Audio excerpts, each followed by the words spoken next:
সপ্তম ক্যারাম বিশ্বকাপে অংশ নিতে প্রস্তুতি নিচ্ছে বাংলাদেশ। তবে ঘিঞ্জি রুমে হাঁটাই যেখানে দুষ্কর, সেখানে খেলা চালানো নিয়ে উঠেছে প্রশ্ন। ফেডারেশনের দীর্ঘদিনের দাবি রুম বাড়ানোর, স্পন্সর এগিয়ে এলেন ওয়ার্ল্ড র্যাঙ্কিংয়ে 4 থেকে 1-এ আসার প্রত্যয় ক্যারাম খেলোয়াড়দের কণ্ঠে। একনিষ্ঠ মনোযোগ, আঙুলের টোকায় লক্ষ্যে অবিচল। 19টি গুটির খেলা ক্যারামের জন্ম ভারতে, কিন্তু কতজন জানে এই খেলায় বাংলাদেশ ওয়ার্ল্ড র্যাঙ্কিংয়ে বর্তমানে চতুর্থ।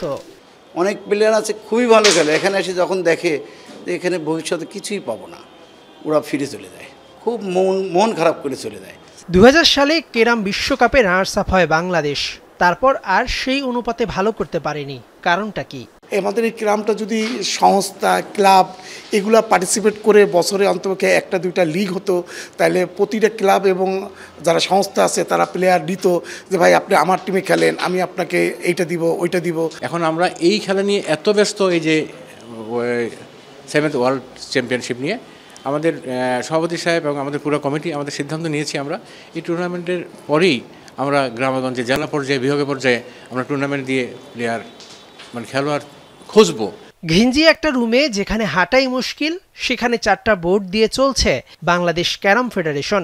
এভাবেই সম্ভাবনাময় খেলাটি তাদের ডিসেম্বরে মালদ্বীপে অনুষ্ঠিতব্য সপ্তম ক্যারাম বিশ্বকাপের প্রস্তুতি নিচ্ছে। আমাদের যদি আলাদা একটা রুম দেওয়া হতো তাহলে তো আরও অনেক মেয়ে আসতো। অনেক মেয়ে আছে যে তারা ছেলেদের সাথে একসাথে প্র্যাকটিস করতে চায় না। স্পন্সর ও সার্ভিসেস দলগুলো এগিয়ে এলে বিশ্ব ক্যারামে বাংলাদেশ 1 নম্বরে থাকা সময়ের ব্যাপার মাত্র।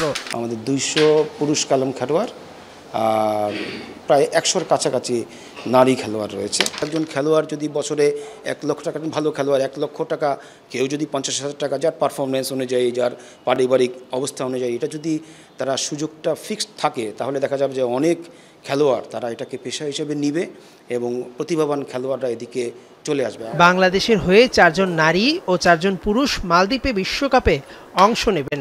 আর বিশ্বকাপ বাছাইয়ে বাংলাদেশ ক্যারাম ফেডারেশনের মিডিয়া পার্টনার যমুনা টেলিভিশন। মেহেদি নাইম, যমুনা স্পোর্টস, ঢাকা।